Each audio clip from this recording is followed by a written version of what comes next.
Y con esto, ¿vale? Una vez más, empezamos nuestra sesión de Merivox de práctica. Y si, si es su primera vez con la Merivox, nuestra bienvenida. Y si no es su primera vez, una vez más, bienvenido de vuelta o bienvenida de vuelta. Y empezamos ahora con nuestra ponencia para que Natalie tenga el máximo de tiempo que pueda para hablar. Pero antes de Natalie empezar, le presento. Y aquí le doy su mini bio para los intérpretes y ya está. Natalie Nuño tiene 21 años, estudia la licenciatura en Relaciones Internacionales en el ITESO, donde brinda tutorías de redacción a otros compañeros y compañeras. También es parte de un colectivo estudiantil en el que abordan diferentes problemáticas sociales y donde han recurrido al arte como medio de protesta. Debido a que tiene especial interés en temas de América Latina, es becaria en proyectos de investigación de feminismo y durante 10 meses fue voluntaria en FM4, una organización que atiende a personas en movilidad humana, o sea, personas refugiadas y personas migrantes. Y de esta experiencia que Natalie nos hablará hoy. Natalie, muy bienvenida y tienes la palabra. Muchas gracias, ¿eh? No, muchas gracias a ustedes. ¿Comenzamos a compartir la pantalla?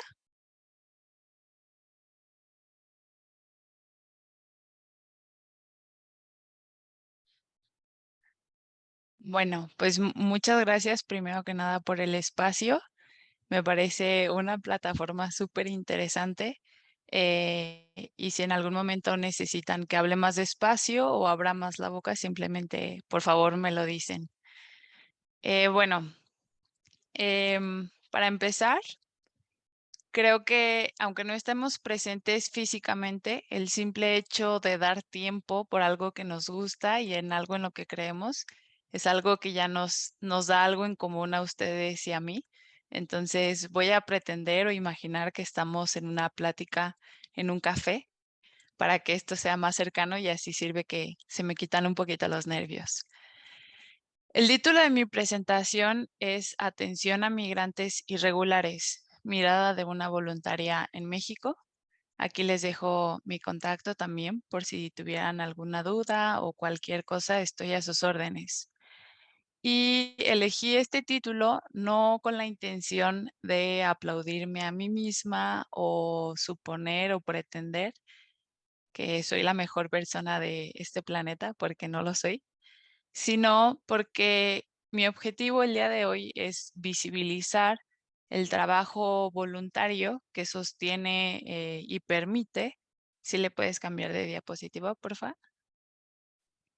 Sí, es visibilizar el trabajo voluntario que sostiene y permite parte, porque no es todo el trabajo, lo hacen los voluntarios, pero sí una parte importante de iniciativas de la sociedad civil. En este caso, de lo que voy a hablar hoy, es la atención a migrantes irregulares y refugiados.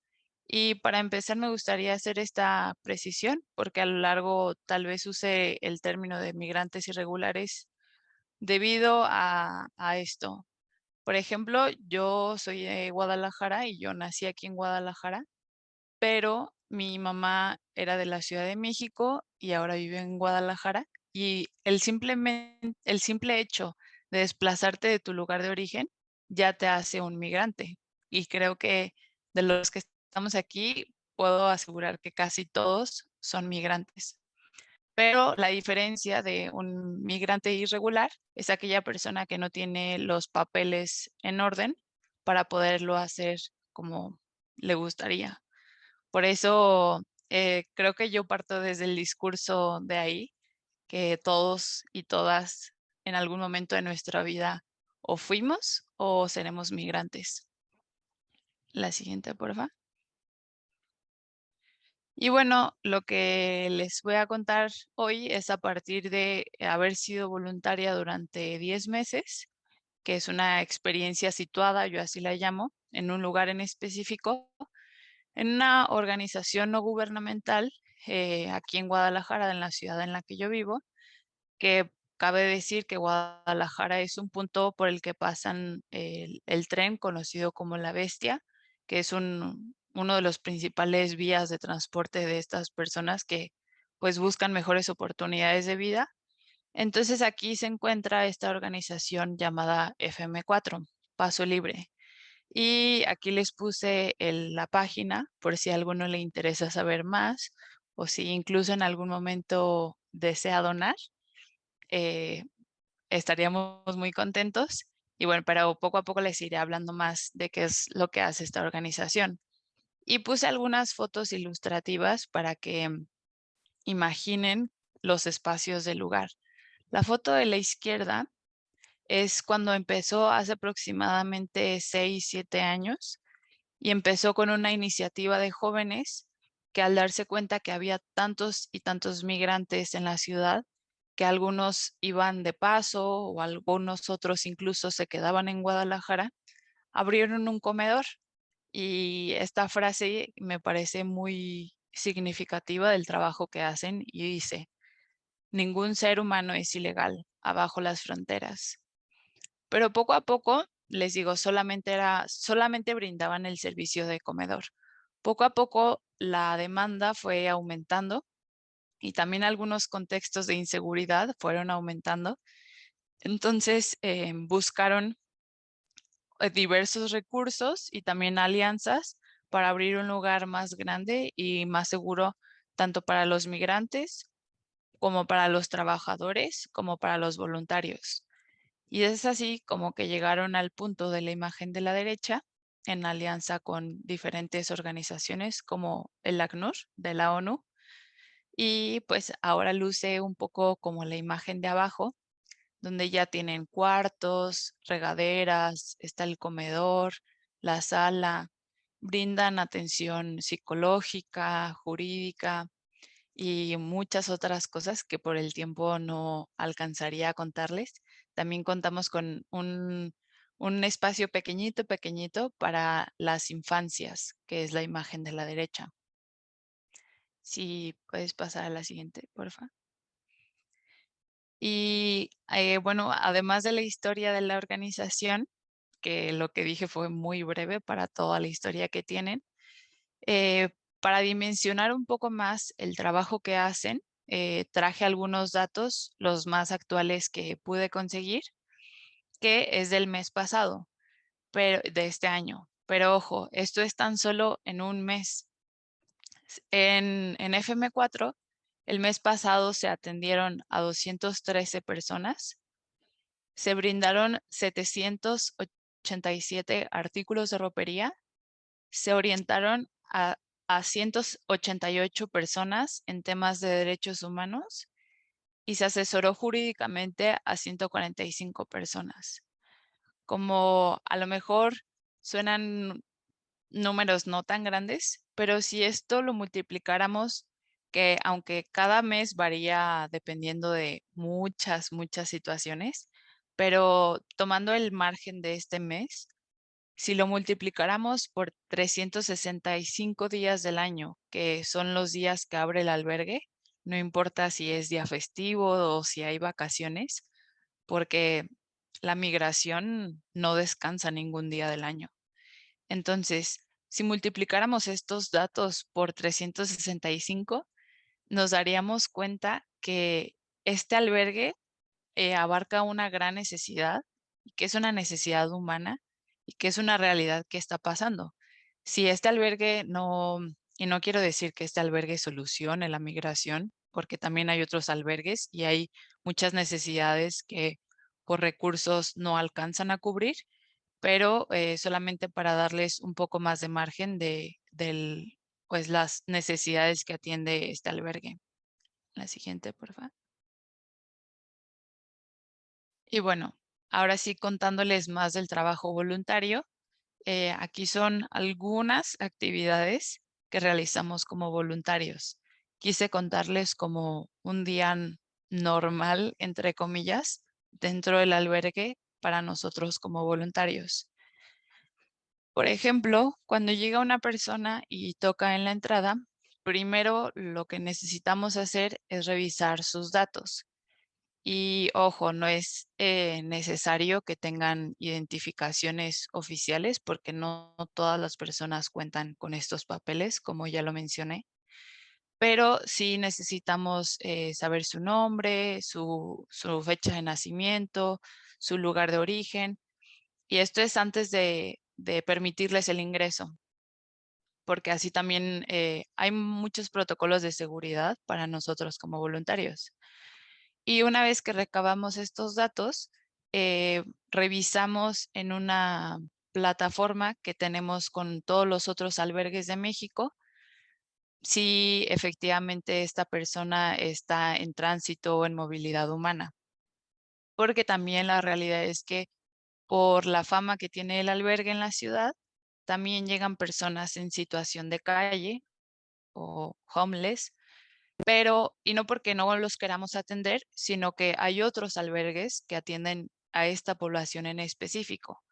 Entonces, como los recursos son limitados, tendemos, si llega una persona en esta situación, tenemos que reubicarlo a otro centro en donde a nosotros ya no es nuestra jurisdicción. Entonces, bueno, después que revisamos los datos y si todo sale bien, porque gracias a esta plataforma con otros albergues nos permite saber si la persona ya estuvo en otros albergues y si así fue, tenemos una simbología que nos permite saber si todo salió bien durante la estancia de esta persona en otro albergue o si hubo alguna situación de violencia o de peligro por la cual nosotros o no tenemos que permitir el ingreso o simplemente tenemos que tener más precauciones. Entonces de ahí la persona ingresa y lo primero antes de hacerle más preguntas es atender sus necesidades básicas. Esto es comida, agua y gracias a algunos donadores entregamos también postre, porque así como dije que el trabajo de los voluntarios sostiene y permite el trabajo de estas ONGs, también los donadores lo hacen, porque sin ellos no sería posible pues mantenernos. Y también puse aquí con un asterisco los primeros auxilios psicológicos, porque si detectamos que la persona está en un estado como de alteración, pues lo dirigimos inmediatamente con los servicios psicológicos. Ya después de esto, damos continuidad con el servicio. Esto es, si la persona solamente quería comer y seguir su tránsito y subirse a la bestia, hasta ahí está bien, es su decisión. O si decide descansar algunos días dentro del albergue, tiene que pasar por otros filtros. Esto es, se le hace una lectura del reglamento, se hace cateo de las pertenencias, que a mí al principio esto me parecía un poco como violento o como si estuviera metiéndome en el espacio de la otra persona, pero después poco a poco fui entendiendo que cada protocolo tiene una razón de ser y me parece fantástico todo la reflexión, los argumentos que hay detrás de cada protocolo, que es para proteger a la persona, a los demás migrantes y a nosotros también como voluntarios. Entonces, después que revisamos sus pertenencias, si hay algunos objetos que no están permitidos pasar al albergue, se separan. Por ejemplo, si tienen algún objeto que pueda ser pulso cortante, estos objetos no pasan, pero nosotros no tenemos el derecho de quitárselas y tirarlas a la basura, porque la realidad de violencia que se vive en este tránsito es que se vuelve un arma de defensa personal, ¿no? Entonces, simplemente no pasan al albergue, pero se quedan resguardadas sus pertenencias. También se le hace una entrevista para conocer más de su situación y detectar posibles violaciones a derechos humanos. Se le ofrece atención médica, un baño y siempre se le otorga cambio de ropa, que también esto es gracias a los donadores, y se le asignan cuartos de descanso. También estas son las personas de tránsito, pero hay otra población que se queda permanentemente, que son las personas que están buscando refugio aquí en México. Y bueno, otras cosas que nos toca hacer en un turno normal es preparación de alimentos para todas las personas que estén en ese momento, asignación de tareas de limpieza a los migrantes irregulares.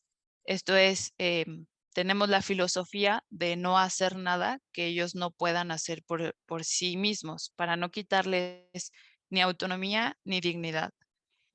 También separamos donativos, asistimos en llamadas, esto es, si la persona quiere llamar a algún familiar de su país, nosotros tenemos que estar presentes también por motivos de seguridad, y cada protocolo se explica su justificación para que no sea ni impositivo ni invasivo.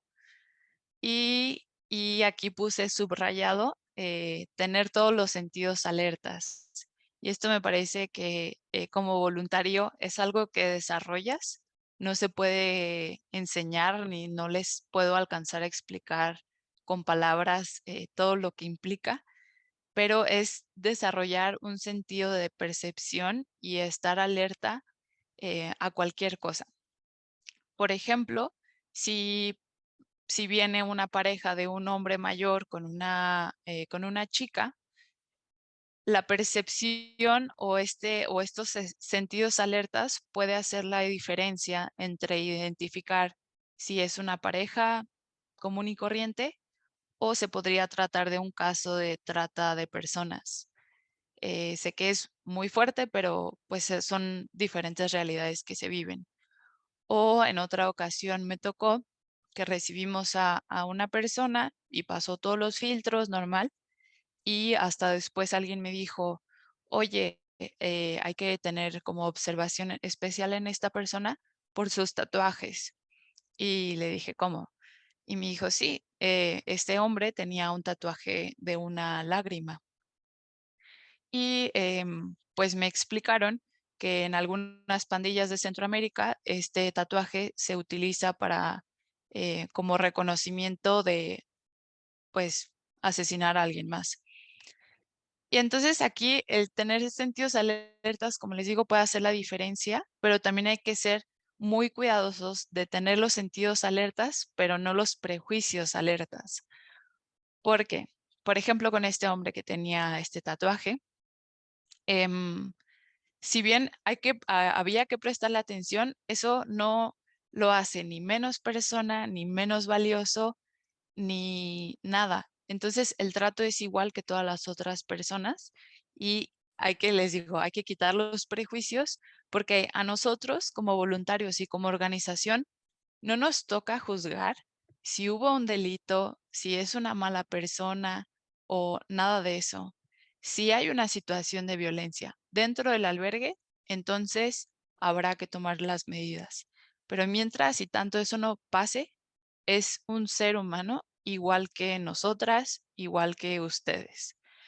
Entonces, con esto voy a la siguiente diapositiva. Yo sé que es bien difícil porque en la teoría podemos creer una cosa y luego ya cuando te enfrentas a la realidad, te das cuenta que tienes interiorizados ciertos prejuicios. Entonces yo les pregunto a ustedes, ¿y tú cómo miras o qué piensas de un migrante o una migrante irregular? Y esta es una frase de Bruce Springsteen. Allí donde alguien lucha por su dignidad, por la igualdad, por ser libre, mírale a los ojos. Y es esto, mirando a los ojos, te das cuenta que somos eso, solamente humanos, luchando por diferentes cosas. Y la siguiente, porfa, ya para terminar. ¿Cómo se siente ser voluntaria en esta causa? Elegí la frase de un compañero que me parece muy significativa. Dice, ser voluntario es entregarte tu tiempo, tu espacio, alma, escucha para el ser humano que está en busca de una vida digna.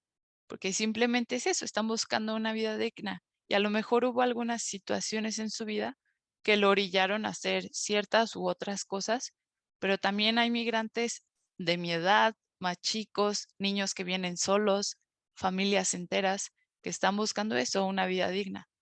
Y podría decir que no todo es bello, hay días más retadores que otros, física y emocionalmente, porque también te entregas emocionalmente.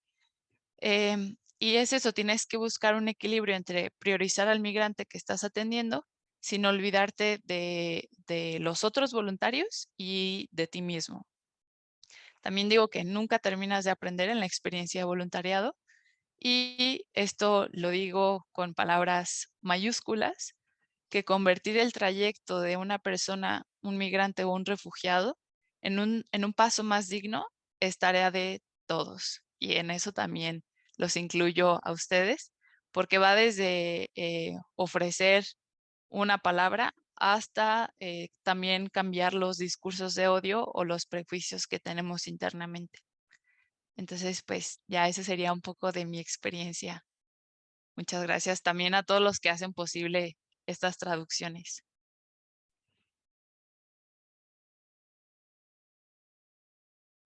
Muchísimas gracias, Natalie. Creo que si quieres prender tu micrófono, puedes mantenerlo activado, no pasa nada. Natalie, Ok. muchísimas gracias por su presentación. Nos gustó muchísimo y yo tengo un montón de preguntas, pero voy a hacer algunas si no te importas. Y a nuestros colegas que están participando, si quieren hacer preguntas también, desde que lo hagan en español, no pasa nada, ¿vale? Lo único es que solo tenemos interpretación de español.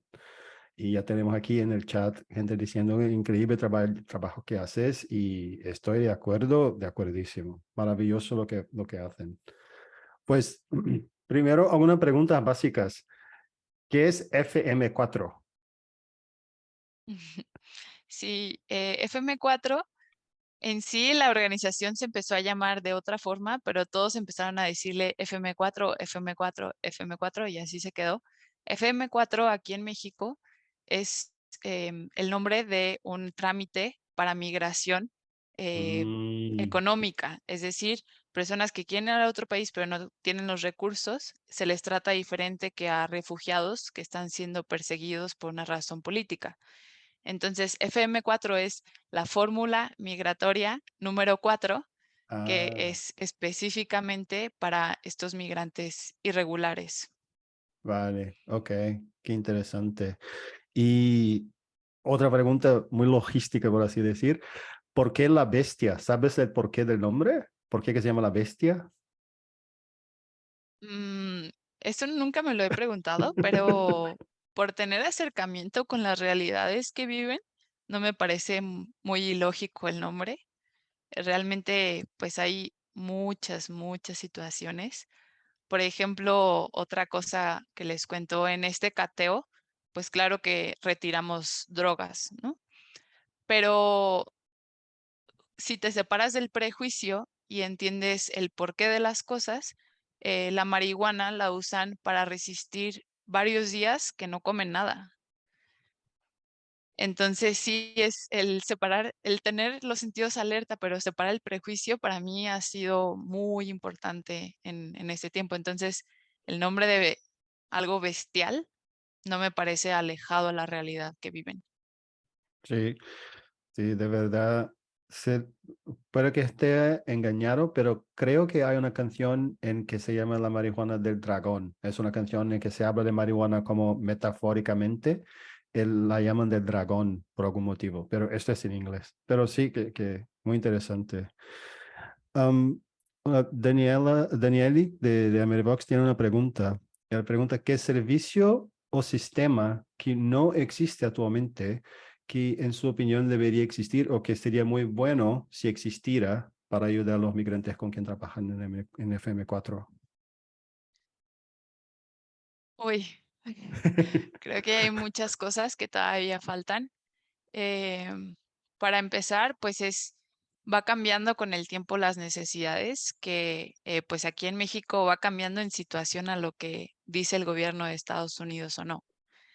Entonces, pues a veces hay oleadas más grandes de migrantes y todo depende de las políticas de Estados Unidos. Algo que yo he detectado y que en FM4 ya lo empezaron a hacer, pero la verdad es que faltan recursos para hacerlo, es para todas aquellas personas que buscan a México como ya un lugar de destino, no solamente Mm, como un lugar de paso. Entonces, el incluir socialmente a estos migrantes ahora aquí en México es bastante complejo porque pues pierdes todo en tu país, solamente cargas tu vida en una mochila y llegas a otro país y entonces el insertarte en este nuevo país, pues es bastante complicado y creo que eso es trabajo o debería ser trabajo de la sociedad y de diferentes instituciones. Por ejemplo, para meter a los niños en la escuela, cuando tal vez llevan 2 años o meses migrando y no han tenido la oportunidad y ya se perdieron o se atrasaron en el ciclo escolar o diferentes situaciones. Y las escuelas es como, ah, no, si no vas al corriente, no puedes entrar, sin tomar en cuenta todas estas situaciones y realidades que están viviendo. Entonces, como em, ajustar los protocolos del sistema educativo, sistema de salud, sistema de gobierno, específicamente a estas realidades. Espero que todavía tenga vida para verlo algún día. Vale, vale. Y que un día paren de ver la inmigración como si fuera un favor que están haciendo al inmigrante y no un favor que está haciendo el país que los recibe, que eso es lo que pasa. Pues, pues Completamente. ah, Natalie, muchísimas gracias por su presentación. Muchísimas gracias por dar esta oportunidad a nuestros colegas para que puedan practicar. Y muchísimas gracias por compartir su experiencia con con lo que pasa en estos albergues, que muchos de nosotros no tenemos ninguna visibilidad de lo que pasa. Así que de verdad, muchísimas gracias.